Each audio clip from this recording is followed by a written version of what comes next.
Ivan Barbashev's family came all the way from Russia to watch him play. So naturally, he gave them three reasons to throw their hats. This is Blue 16, the Ivan Barbashev episode. And we're going back to March 21st, 2019.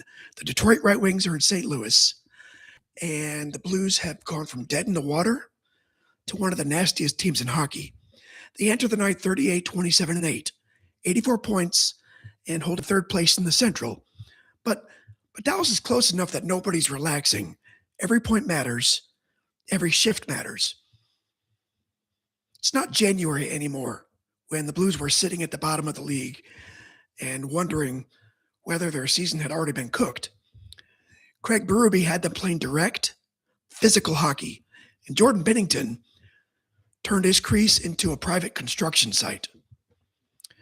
Detroit's in a different place. The Red Wings are 26, 37, and 10.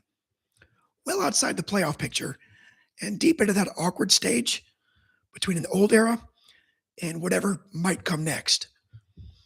They won 2 straight, though, so they're not showing up just to donate 2 points. Excuse me. The Blues also just beat Edmonton 7-2 behind a Jaden Schwartz hat trick. So here's the question. When one guy scores 3, does that energy actually carry into the next room? Can a team get collectively greedy? Apparently, yeah. Ivan Dmitrovich Barbashev was born in Moscow on December 14th, 1995. He started skating at 3 because hockey was already in his family. His older brother Sergei played pro hockey, and Ivan decided pretty young he wanted something more specific than just a hockey career. He wanted the NHL. At 16, he made a pretty gutsy choice. Dynamo Moscow drafted him and kept calling, but Barbashev wanted North America. Hey, Derek.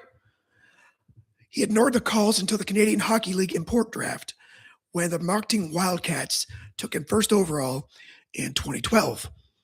He arrived in New Brunswick without speaking English. Dmitry Jaskin helped him communicate, and the two of them even went to 7 in the morning English classes for a while.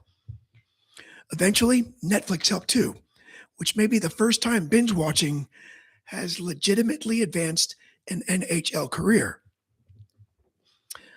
Barbashev didn't need too much translation on ice. He put up 62 points as a QMJHL rookie and made the league's all-rookie team. Over 3 seasons with Moncton, he produced 225 points in 173 games. His last junior season was his biggest. 45 goals, 50 assists, 57 games. The Blues selected him 33rd overall in 2014, and he spent most of his first 2 pro seasons with the Chicago Wolves. Then he made his NHL debut in January 2017. His first NHL goal came against Ottawa a couple weeks later. The Barbashev wasn't arriving in St. Louis as some delicate finesse prospect. He could play center, he could play wing, he could forecheck, kill penalties, he could finish a play. The question was how much offense would survive as the competition got bigger and the available ice got smaller. By 2018-2019, he was finally a full-time NHL player, not a star, not somebody being built around. He was becoming the kind of guy that Berube trusted to make a game unpleasant. And then for one night, the unpleasant guy becomes the headline. Detroit gets there first. Just 2:05 into the game, Thomas Vanek follows his own rebound and knocks it past Binnington. The Blues look flat. Barbashev admits afterward the first period just wasn't very good. Oscar Sundqvist fixes the scoreboard before intermission. Michael Del Zotto slips a no-look pass out of the corner. Sundqvist snaps it home, and it's 1-1. Then the second period starts, and Barbashev goes to work in exactly the places Berube wants him working. At 3:22, there's a mess in front of opposing goaltender Jonathan Bernier. The puck's loose, bodies are everywhere, and Barbashev pokes it across the line. It's not elegant, nothing that would translate to a skills competition, but it was an honest goal manufactured from traffic. And soon afterward, Barbashev hammers Michael Rasmussen and jars the puck loose. Alexander Steen takes it, gives it back, and Barbashev drives the rebound home for his second. That's Barbashev in one sequence. The hit created the possession created the shot, then he followed his own shot into the garbage area and gets paid. Now, everybody's thinking hat trick. Barbashev's parents' family is in the building, and the Blues bench knows it. The crowd knows it. But Detroit isn't done. Vanek scores again in the third, cutting the lead to 3-2. Suddenly, the fun little family story is sitting inside a one-goal game. Pat Maroon restores the 2-goal lead by camping out near the net. The Red Wings pull Bernier late, and with 48 seconds left, Barbashev sends the puck into the empty net. First NHL hat trick, Blues win 5-2. Hats on the ice. Families in the stands. Job done.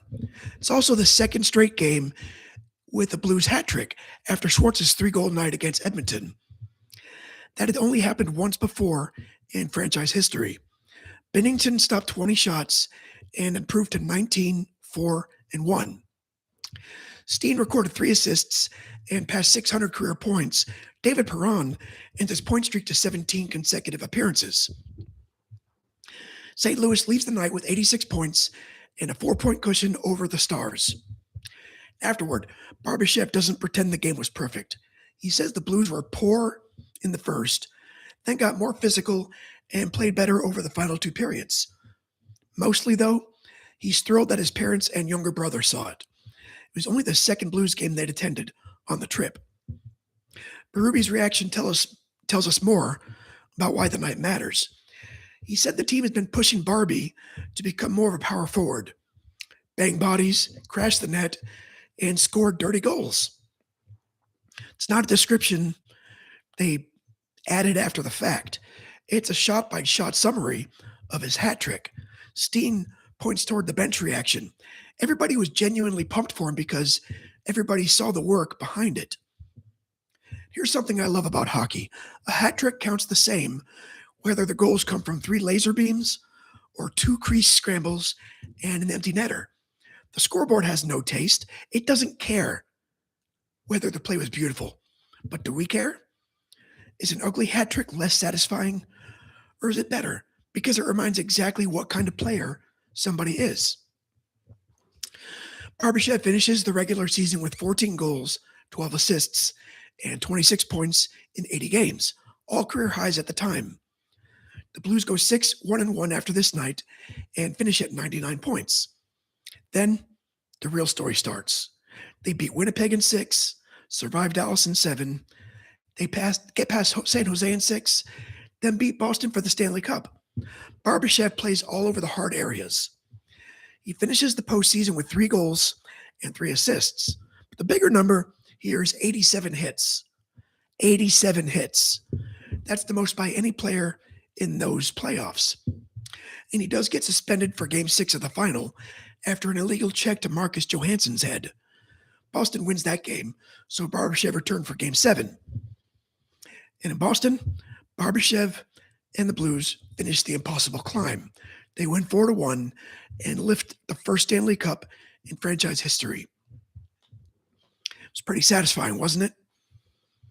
Barbashev re-signed with St. Louis and spent the next couple seasons as a useful, physical middle 6 forward. Then in 21-22, the offense finally blows open. 26 goals, 34 assists. But the Blues slide backward the following year, and with Barbashev nearing free agency, they trade him to Vegas for prospect Zach Dean in February 2023. And that trade changed his career once more. Vegas puts him back with Jack Eichel and Jonathan Marchessault. Barbashev gives the line retrievals, physical pressure, and somebody willing to get physically inside. He had 16 points in just 23 regular season games, then produces 7 goals and 11 assists in 22 playoff games. So 4 years after winning with St. Louis, he lifts a second Stanley Cup with Vegas. and the Golden Knights keep him around with a 5-year, $25 million contract. By the end of 25-26, Barbashev's played 667 regular season games with 149 goals, 202 assists, 351 points.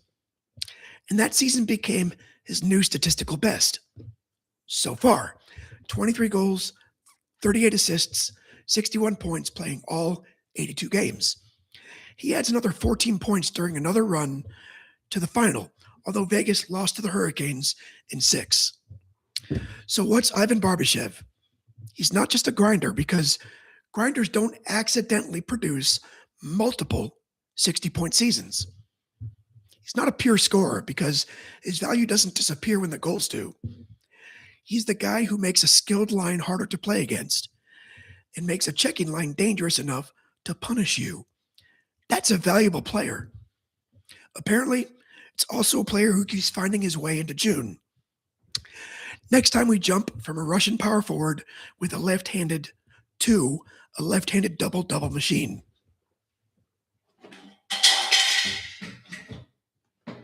Okay? Warrior 41 is David Lee. February 22nd, 2013, the Spurs are at Oracle Arena. Golden State's trying to stop a 6-game skid, and Lee's about to put up 25 points, along with a career-high 22 rebounds in an overtime win. So before Steph's Warriors become inevitable, David Lee helps them become respectable. So how much credit does the bridge guy deserve once everybody starts celebrating the dynasty on the other side? So anyway, Ivan Barbashev gave St. Louis a little bit of everything, and on this night, he gave them 3 goals. A few months later, he helped give them their first cup. That's Blue 16. I'm the Wolf, and I'll see you next time. If you're still here, thanks for watching.